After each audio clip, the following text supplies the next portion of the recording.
Steve Witkoff and Jared Kushner sit down with Leslie Stahl, 60 Minutes. Phenomenal interview, must watch. I watched the first 15 minutes and 39 seconds, couple clips that are very revealing. Leslie starts off right off the bat. You can tell it's intense. But Kushner and Witkoff, very, very stable. The two stories that was told, which was very interesting, one of them was when she asked about what happened with the president and Netanyahu when Israel attacked Qatar, and it was problematic. And in that response, Rob, I don't know if you have that clip. Is this the clip specific to Netanyahu? Is this the one? This is where they talk about the Israeli strike during the peace. Okay, deal. This is the one. This is the one. Go for it. Can't hear Rob. We cannot hear, guys. Still can't hear it. Hold on one second. I hear like a feedback, like a buzzing. Nope, it's a clip. Here, I also have this. This is where they talk about the death that Vinny had mentioned. No, go to the other one. I want to go to the other one. Rob, Okay. the other one is on 12:30. Just go to 12:30. 12:30? Yeah, I have it at 12:30. There you go. Go for it.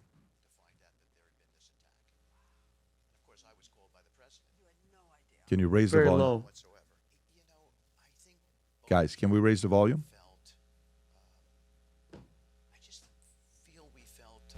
Oh, no, well, we're getting a lot of feedback, Rob.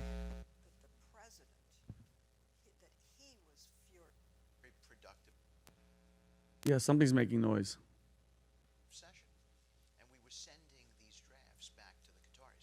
I have full volume here. I don't know why it's not coming all the way through. But that's on YouTube, too. Rob, so do me a favor. Is this when we show CBS clips where they do things? Is CBS the one that typically is not happy about things that you show? Yeah, 60 Minutes is kind of an issue for us. Okay, so then that's what we'll do. yeah. So let me tell you what happened. So part of it was that they used the word, they said, did the president force him to apologize? They said, no, he didn't force him.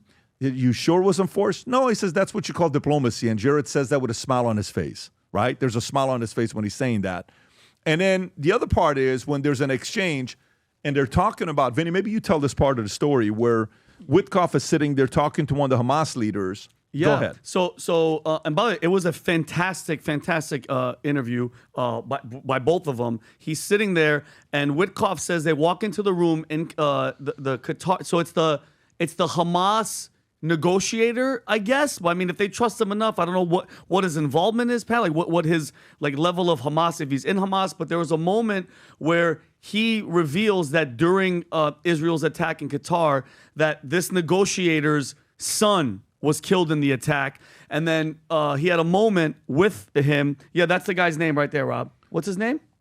It doesn't say his name. That's just the But photo that's of who him. he is. That's who he is. So then they had a moment because Steve Witkoff, had a moment because he goes, we share something in common. My son at 22 years old died of an opioid overdose. And even Jared Kushner says there was a moment, he goes, I wish that there was a camera in the room to capture such a human moment, which actually made them connect. And then he's saying at the end of this negotiation, people in the room were hugging each other. Like it was a moment of like, finally, we did it. And it's over. We're going to get the hostages back, and there was a peace. So there was a great moment. But then, Pat, going back to what he said Trump felt that the Israelis were getting a little bit out of control, said Kushner. It was time to be very strong and stop them from doing things that he felt were not in their long-term interest. And that's what he was saying. Gotta love it. By the way, and how do you feel now, Vinny, about where Kushner and Witkoff are at? What is your feeling about Kushner and Witkoff? And again, Pat, all we do, because I didn't really do the research of who Witkoff was. I know Kushner, especially with Ivanka, they weren't going to be involved with the thing, with the whole administration. But now that it's coming back, now that I'm seeing at least the diplomacy, at least like, bro, they're going to talk to these guys to try to make peace, and then still having the decency to call out Israel, still calling out Bibi Netanyahu when it's wrong. Like for him to say, it felt, because when he's saying Israelis, he's basically saying Bibi was getting a little out of control. He goes, it's time to be very strong and stop. Like, bro, you got to stop. Like Trump is over here busting his ass, trying to get a peace deal, and you're doing this. For them to say that, big props. By the way, on the podcast, we talked about it. If you remember when I said, what is the likelihood that Trump forced him to apologize? I think everybody here said 100%. Yep. If you remember that. Yes. Right? Well, of course, he's going to say, what are you doing? You want me to go negotiate a peace deal for you, but you're doing something like this and getting in the way? Rob, what is this here? Is this they're giving the update on a phase 2? This is Fox News yesterday reporting that Witkoff and Vance are heading to Israel for phase 2 of the summit. Go for it. Phase 2 of this ceasefire agreement, of this peace deal, was always going to be the bigger challenge. Something with audio, Rob. Vice President J.D. Vance was optimistic last week that the ceasefire agreement was the beginning of what he suggested was a new chapter You can pause it. You can pause it right there. Okay, so what are your thoughts, Tom, when you're hearing this? What are you thinking? Well, first of all, it feels like Jared Kushner is 4 years wiser. It feels like the administration is 4 years wiser. And Witkoff feels like a very steady hand in these things. And it feels like this was a, see, there's two types of deal teams. One type of deal team is they know that they sell the heroin and you need heroin because you're an addict. And there's nothing to it. The other type of deal, by the way, it happens in business too. You know, you get held up by key suppliers and things like this. The other type in the deal team is you really are trying to, as a very famous book says, getting to yes, and working through concessions that are necessary and things that make sense. Not getting to yes at any cost, but getting to yes at the costs that are acceptable for the betterment of all people. And Jared Kushner said something that I thought was very, very strong, where he said, we thought the Israelis were doing things that were not in their own best interest long term. Yeah. And part about being an intermediator here is like, look, I know you're going to say to the end of time, you were attacked on October 7th, you know, Hamas bad, you're bombing them back to the Stone Age. I get it. But you're doing some of these other things that aren't going to help you what you want, which is to get peace here and to figure this out.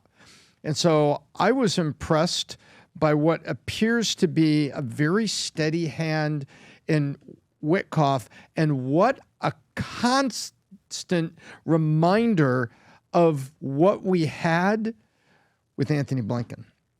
And how different this is now. And night. That when you have the right guy on your team, and so I think that Trump's got the right team together, and I think it really feels like Jared Kushner is 4 years wiser. I don't mean that he was, uninformed or incapable 4 years ago.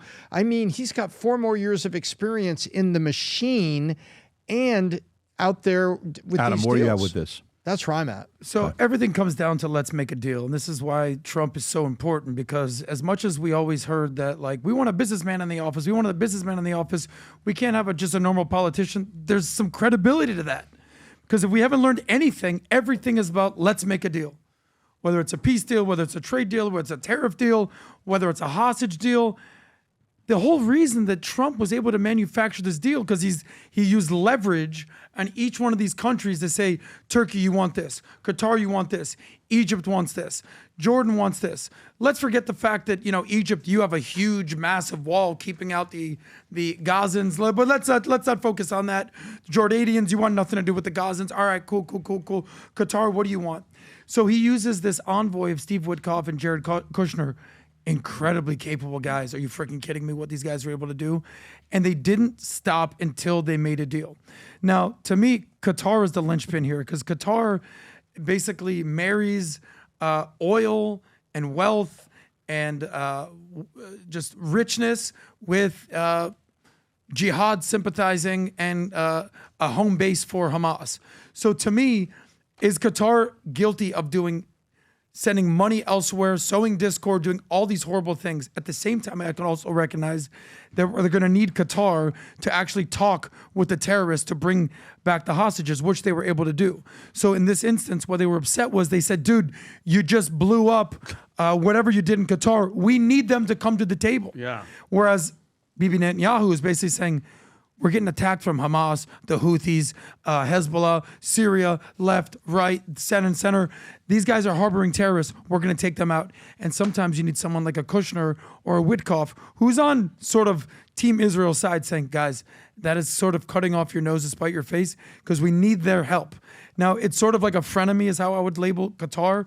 They're not a full ally, but they're definitely not an enemy. And we need them to bring brought to the fold to help bring GDP, not GDT, gross domestic terrorism to the Middle East. Did you guys? But I called that. I don't think the peace deal was going to last that long because Israel struck yesterday. Did you guys know that? Yesterday and the day before, Tom and Rafah, they struck Gaza and temporarily halted aid, saying Hamas broke the truce. So both sides were pointing fingers. But you're leaving out the initial part of the story, though, Vin. No, I'm not leaving out. You didn't, Adam. The whole point is 2 Israeli soldiers were killed, and they retaliated. So are you ready for this? I'm happy that you said that. If you Yeah. let me say my whole point. Israel, both sides are pointing fingers. Israel saying Hamas killed 2 of its soldiers. They came out of the tunnel or something. Hamas is saying that a bulldozer was driving and drove over ordnance and it blew up. Okay? So, Adam, which gets to my point. Whatever version is, whoever's telling the truth, whatever it is, it proves one thing.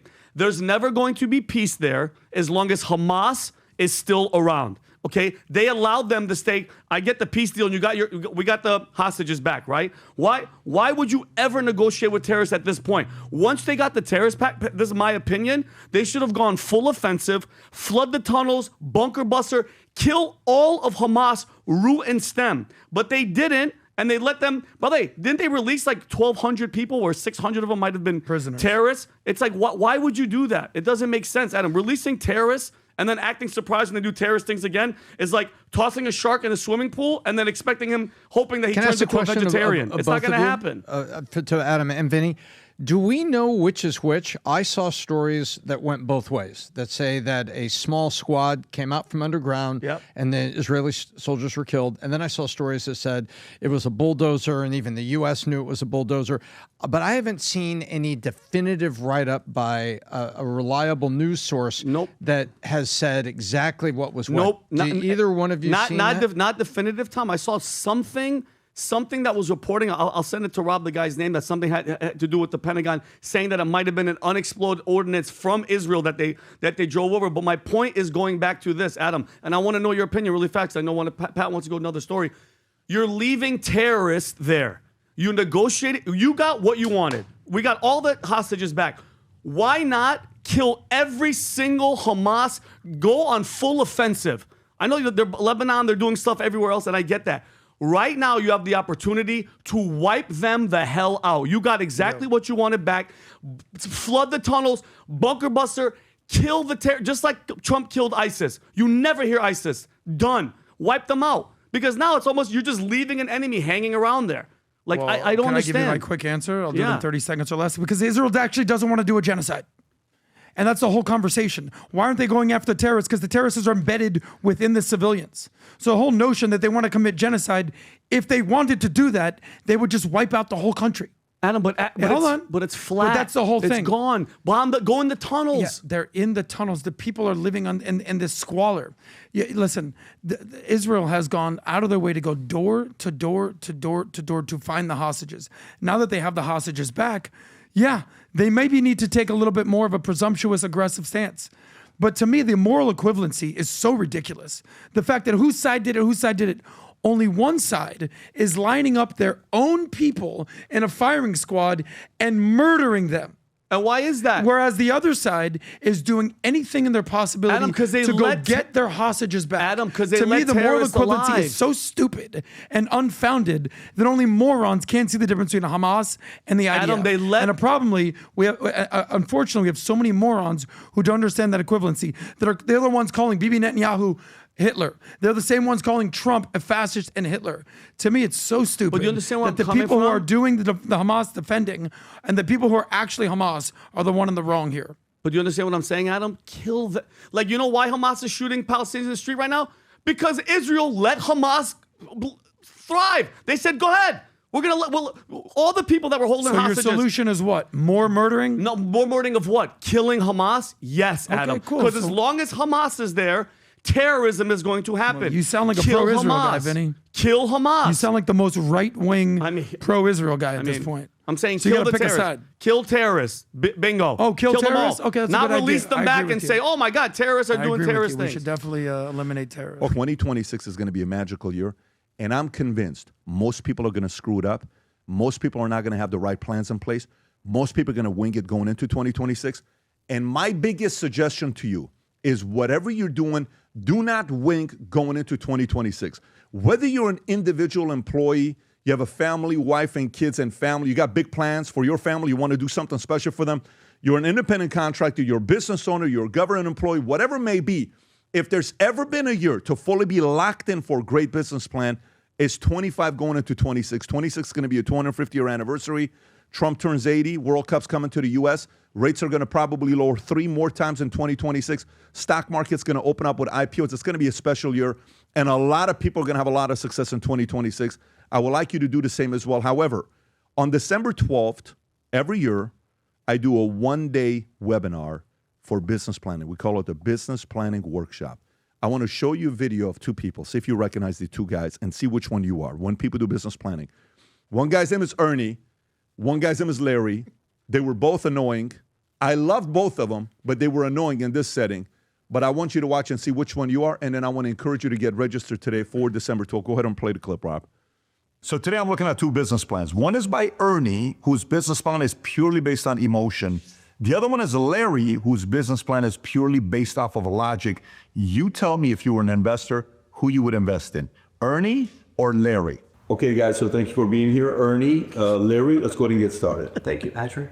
So I love the enthusiasm, you're excited, but how are you actually going to do it? Patrick, this thing is going to be massive. I'm telling you, it's going to make billions and billions of dollars. Don't worry about that right now. I'm just telling you, we're going to dominate the marketplace. Everybody's going to be talking about us. I shared this idea with multiple people in my family. They all love it. Even my grandmother's actually deaf in 1 year. She still got it. Get out of it. Yes. Okay, so that's good, it's promising, but how are you going to present it to investors? Pat, I'll worry about that later. Just right now, it's about the vibe. It's just going and getting it. People feed off the energy. You don't feel that? Feel that. Unbelievable. Look at that. People want that. People invest in that. Makes sense. Yeah. Totally makes sense. Actually, Patrick, the market data suggests a 1.7 probability of scale, assuming favorable inflation trends. So, yes, that's where I'm at right now. What's the vision? Give me the vision long term. Actually, Patrick, that's where I wear the glasses. I really don't have good vision, but I ran 47 simulations, and none of them support anything that you were talking about earlier about gut feelings and anything like that. So. Is there any plans to disrupt an industry? Like, does that excite you?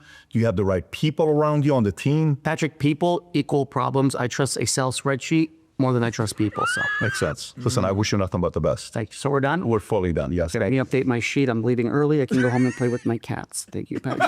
Hey. So the truth is, we just saw all emotion Ernie, and we just saw all logic Larry, right? The reality of it is, I've been doing business plans for the last 25 years, tens of thousands of business plans with people. The truth is, you need both. You need emotion for fire. You need logic for clarity and plan. This is why once a year, I host an event called the Business Planning Workshop. It's the only virtual event that we do that anybody from around the world can come and log into this one here. You get a 200-page manual based on 12 building blocks on how you can write a business plan to make 2026 the beginning of the greatest years of your life. If you, your team, your spouse, you guys haven't registered yet, click on the link below, get registered. Cannot wait to spend an entire day with you on December 12th of this year. I'll see you there. All right, so we're going to put the link below, Rob, for people to go ahead and get reregistered. Ernie was fantastic, but I kind of like Larry more. Larry, to me, was a little nerdy, exciting guy to be around. But Rob, what's the website to get registered for people that are just listening in? bpw.betdavidconsulting.com. The link is also in the description and pinned to the chat. Beautiful. There you go. bpw.betdavidconsulting.com. Get registered. Watch it with your team. Watch it with your family. Looking forward to spending December 12, 2025 this year with you. If you enjoyed this video, you want to watch more videos like this, click here. And if you want to watch the entire podcast, click here.